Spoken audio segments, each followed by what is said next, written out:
So for those of you that don't know, I love talking about the OCG.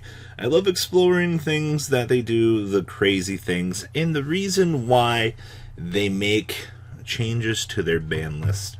So for those of you that don't know, there's a lot of interesting things going into Japan. As of today, this deck is no longer legal, but I still want to talk about this because, one, this deck dictated the many changes to their format, and with that, things had to change. Now, for those of you that don't know, Japan's kind of pushing this new format for their YCS coming out. It is basically, one out of one format. One out of one format removes the side deck. Now, the reasoning for this, most logically, is because cost of venue, maintaining a judge staff for X period of time, which means that the OCG is looking towards these pretty fucking degenerate means to kind of break the format, make it so that your opponent, well, really can't play the game. And because of this, that's not good. So the OCG took some precognitive steps to clean up a very, very, very dangerous loop. And we like to call that loop the Amazonas Archer. Thank you, Firewall, you should be banned. FTK. Now, basically, this whole deck revolves around using the wind-up hand loop to generate this flood of advantage to allow you to, well, kill your opponent with the effect of Amazonas Archer. Now, one-on-one formats, I don't think are good for the game, honestly, because they just exploit this degeneracy amongst themselves, and that's not good. And I know that at the end of the day, Konami knows this as well, so it's probably why they made some changes to their format to kind of push for this. The OCG, if you look at like the Worlds formats and things like that, they do have a list of cards that are degenerately not allowed because they're not good for the progression of the game. Generally, things like Rainbow Life are banned because infinite loops are not something that they want to demonstrate in the game. So they try to clean these particular cards up so that they don't inherently make the game not fair. And Amazonas Archer is another one of those cards that, well, in the hands of Firewall, a card that we can't ban because currently it's the main character's main card. And why would we ever ban something that the main character of the show is using? Because it's affecting the actual thing. But we can go around it. We can hit every problem card around it, like Amazonas Archer, and check it so other decks can stay. You know, we can ban Summon Sorceress so we can keep Needle Fiber. There's just a lot of crazy things that you can do to kind of dance around the subject. I'm sure some of these cards might eventually return once, you know, we take care of our friend Firewall Dragon, but until that point comes, there was that. So, for those of you that have been wondering why the TCG doesn't have Carrier back, like, at all, it's because of crazy things like this. So, so this is wind up, burn your opponent to death. So the entire combo revolves around Amazonas Archer, tribute 2 monsters, inflict 1200 damage to your opponent. And of course, Firewall Dragon will always trigger, allowing you to continuously recuperate things. Now, the whole loop revolves around wind up red. So you can target one, wind up monster in the graveyard, change this face up card to attack position. You control to face up, defense mode, and then add that target to your hand. So basically, once you set up the initial loop, Firewall Dragon, you'll be able to continuously re-loop rat. You kind of understand what I'm saying?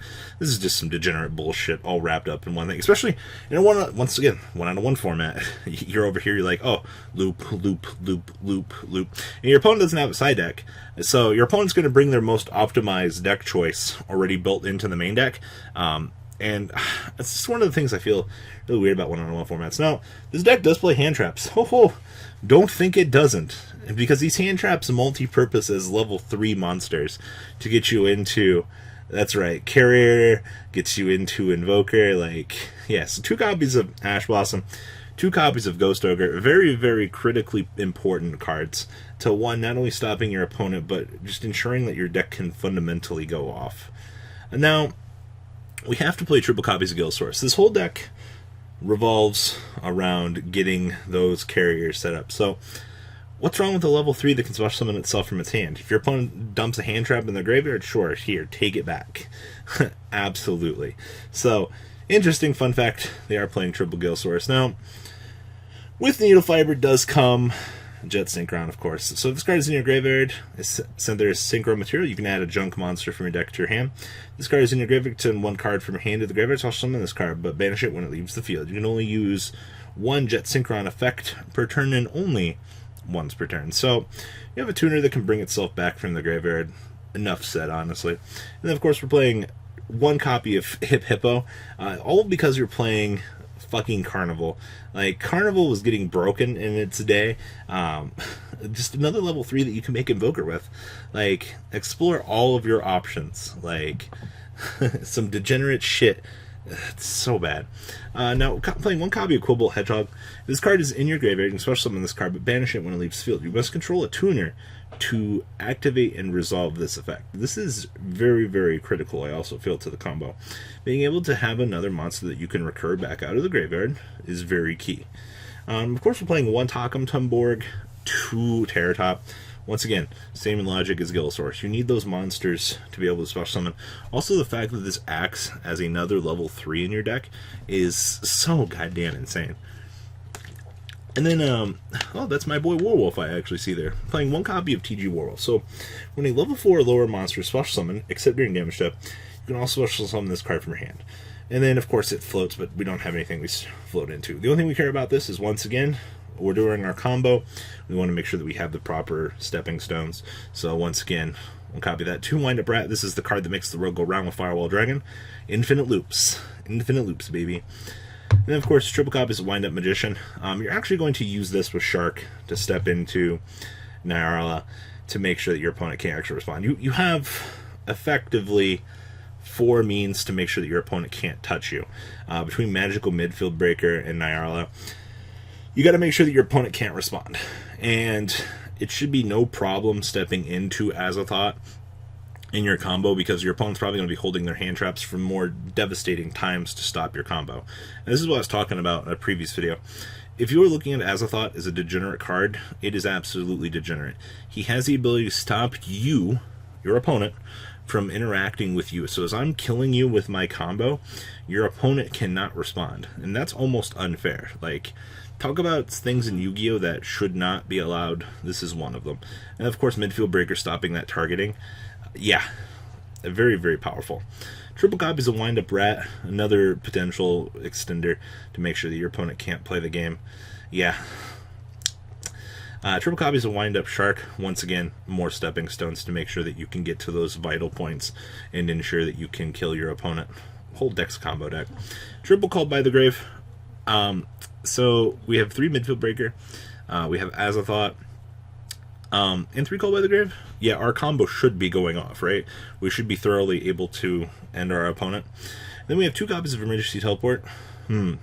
Additional level 3 special summons from my deck. And it acts as a hand trap. Seems pretty good to me. 2 copies of Gillosaurus. 5 copies of Gillosaurus. Once again, being able to special summon this guy for level 3s is good. Nothing really too explanatory needed for this card. We're playing 1 copy of Soul Charge. If you resolve this, you should be able to blow your opponent even further out.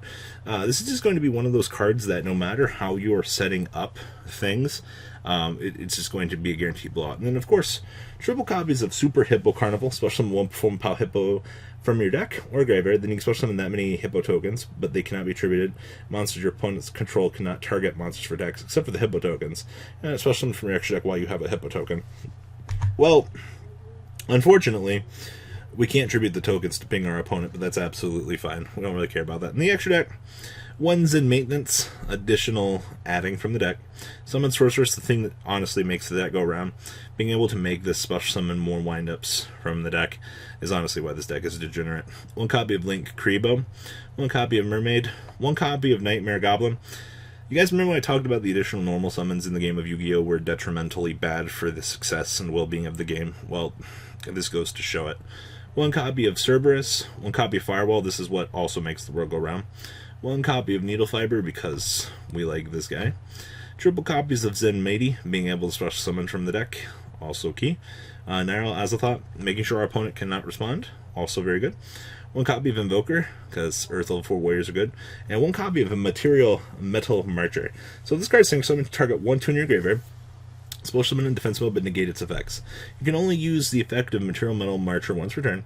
A synchro summoned that used this card as material is treated as a tuner while face up on the field. Interesting inclusion into the deck, actually. So remember, being able to firewall, loop, kill your opponent with Amazon Archer with the help of Zen Mighty, definitely fair. So gotta give it to the OCG. They cleaned up a mess before it actually happened. So guys, please leave a comment down below. I'd like to see the end of this deck and just alright, bye. The ride never ends, guys. Make sure you enable those notifications to get the latest videos that are being posted on this channel. Make sure you guys check out VanCole40 for my Cardfight Vanguard channel, and join me and House of Champions on the Zodiac Duelist TV Twitch stream. We'll be interacting with our audiences. And please check out No Limit Gaming and LGTCG.com for the cheapest trading cards on the market. Thanks for watching, guys, and please have a good day.